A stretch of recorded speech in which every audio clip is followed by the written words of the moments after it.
Your hands are shaking so bad you can't get the mask open.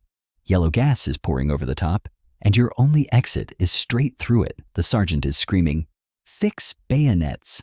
But you can't even breathe. France, September 1918. And nothing looks like the posters back home. You're Private Thomas Miller, 18 years old, Ohio farm kid. 3 weeks ago, you were harvesting corn. Now, you're knee-deep in brown water, with rats the size of barn cats. Your trench on the left, their trench on the right, and a graveyard between you.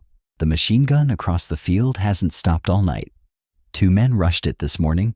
Neither made 20 yards. Then the shells start again, and the ground stops being ground. You are one person in something enormous, and you finally understand how small that is. Then a shockwave hits you so hard, it nearly takes you off your feet, and you see it. A pillbox that wasn't on any map. You dive. The crater catches you hard. You are alive, for now. You get the rifle up and try to fire. Jimmy slides in beside you. One look at his face tells you something's wrong. He's holding his shoulder. The blood is coming out fast. The machine gun will not let you rise. You are stuck. The sun goes down. The rain starts, and the temperature drops. You look at Jimmy. His face is going pale. If you stay here until morning, he won't make it to morning. You dig your hands into the mud without knowing why, just desperate. There has to be something. There is always something. You get the bandage as tight as you can. He doesn't cry out. You keep digging, because digging doesn't feel like giving up. The pillbox light is the only thing you can see from down here. Your fingers hit something hard. A wire, rubber-coated, buried deep, old. You hold it, and you try to figure out what that means. You trace it toward the far wall of the crater, and then the wire leads you somewhere you were not expecting. A French trench runner. He's been here a long time. In his hand, a brass compass, still pointing north. And beside him, a leather map case, sealed, intact. You fire the flare straight up. 3 seconds of white light. Underground tunnels, running directly under this section of the forest. And right there, in the crater wall, a drainage pipe, big enough for a person, big enough for 2. You show Jimmy. And for the first time all night, something changes in his face. You stay low. The machine gun is still going above you. Your whole body says, "Don't go in there." You go in anyway. The walls touch your shoulders on both sides. The dark is total. You reach back for Jimmy's hand. He grabs on. Above you, the war is still happening. You are behind enemy lines. That panic from an hour ago has turned into something quieter and more dangerous. You strip the enemy rifle, fast. Pocket the clips. Don't make a sound. You pick up the trench club. Set down the jammed rifle. This is close work. The supply cache gives you bandages. Iodine. Enough to buy Jimmy some time? You wrap it as tight as it needs to be. 1 man at the listening post. 1 lantern, looking the wrong direction. You move in the shadow like you've been doing this your whole life. 1 clean strike. You catch him as he goes down. Flare gun, rations, dry boots. You swap the boots first. You stand back up, and something is different. Your hands don't look like your hands anymore. The farm kid from Ohio is still in there, but he's further back now. The enemy trench is more permanent than yours.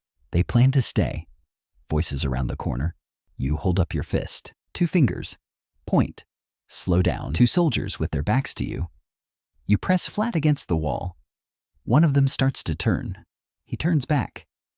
You don't breathe for 5 more seconds. Then you move. And there it is. The back of the bunker. The blind side. You reach for the grenade, and then something makes you stop. You press your eye to a crack in the concrete. Maps, a telegraph going full speed, a German officer giving coordinates. This isn't a gun nest. This is a command post. You look at Jimmy and you mouth 2 words, bigger problem. You let yourself have 3 seconds of overwhelmed. Then you put it away. Artillery coordination. Active. Right now. The blue lines are the American Reserve Camp. The red arrows are pointed at it. The firing coordinates are transmitting right now. You reach through the gap and pull out the codebook, millimeter by millimeter. You are the only person on Earth who knows, and close enough to do something. This stopped being about surviving about 60 seconds ago. 10 minutes. You hold up all 10 fingers. Jimmy's eyes go wide. You tell him to stay back. He grabs your arm. You shake your head slowly. You stand in front of the door, alone. Jimmy nods once. That nod is the bravest thing you've ever seen. You kick it as hard as you've ever kicked anything. Everything slows down for exactly 1 second. Then the room becomes chaos. You drop 2 of them fast. The telegraph operator puts a round in your leg. The floor comes up fast. You hit the ground. You are not staying on this ground. He comes over the table with a trench knife. You grapple on the concrete, and the telegraph is still going, and the clock is still running. You shove him off. Your hand finds the grenade. Grenade, telegraph, tunnel exit. You run the numbers in half a second. You look at the door, and you see Jimmy's face through the crack.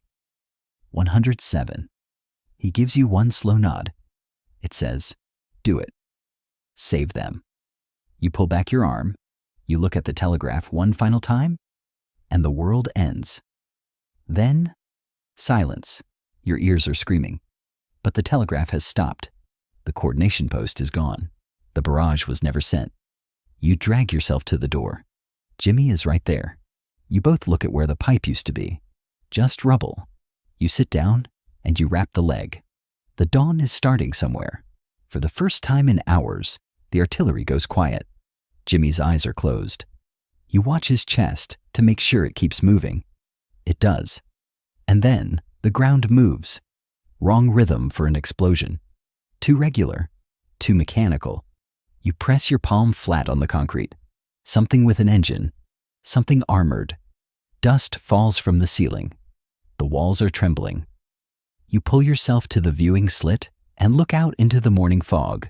There are shapes in the fog. Large shapes. Moving shapes. 3 German A7V tanks. Moving in a line, directly toward you. You see them reflected in your own eye, and your brain refuses it for a full second. 3 tanks. Your leg is shot. The pipe is gone. You have no plan. You turn to Jimmy. He already understands. His expression doesn't change. The bunker shakes. The tanks are close enough now that the vibration is constant. You look for exits. There are no exits. The first tank pushes out of the fog bank, full size. 2,000 men slept through that morning without ever knowing what happened. 1 decision, 1 pipe, 1 grenade. That's the whole story. The Meuse-Argonne was the deadliest American offensive in history. 26,000 killed, 47 days. The barrage never happened. Because one farm kid from Ohio crawled through the dark, he kept the French compass, still pointing north, always toward home. The ground remembers everything. It holds every name. 6 weeks ago, your biggest problem was whether the backfield would dry before the rain. Dinner table 1 month. Shell crater the next. That's how fast a life changes. You make a mark on the wall every night, not to count days, just to prove you're still here. For the first time, the artillery overhead sounds like something that belongs to you. You hold his hand in the dark. Some things don't need words. The red cross on that tent is the most beautiful thing you've seen since you left home. You look at your reflection, and something in your face has moved, settled somewhere new. They walk past with hands up. You were all just trying to make it to tomorrow. The line moves forward, and somewhere in that line, Private Thomas Miller, still moving. Inside that bunker, the officer gave orders with absolute certainty. You recognize that look. 5 guns, loaded, elevated, waiting for an order that never came. You look at the stars and think about how unbothered they are by all of this. You hold your dog tag and read your own name. Someone, somewhere, has a record of you. You write a letter home on a piece of German message paper. You will probably never send it. That stupid gas drill felt pointless in training. Out here, it's kept you alive twice. The rations are awful. Jimmy makes a face. You almost laugh. Almost. Sentry duty. Just you and the dark and the wire. 2 hours of watching nothing move. The whole system runs on men willing to sprint through a war to deliver a piece of paper. The periscope lets you see without dying for looking. Every dawn, every man on the fire step, the army decided that's when they come. You read the orders and your face doesn't move. You've gotten good at that. A tank grinds through the trench and the walls shake, and you remember what century you're in. You wrap another soldier's arm the way someone once wrapped yours. That's all it is. It rains for 3 days without stopping. The mud becomes something alive. Jimmy's grip is real again when he shakes your hand.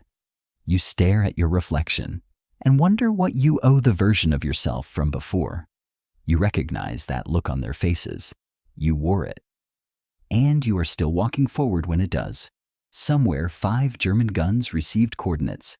And then the signal cut off, and nothing happened. What's left of the telegraph is a black scar on the floor.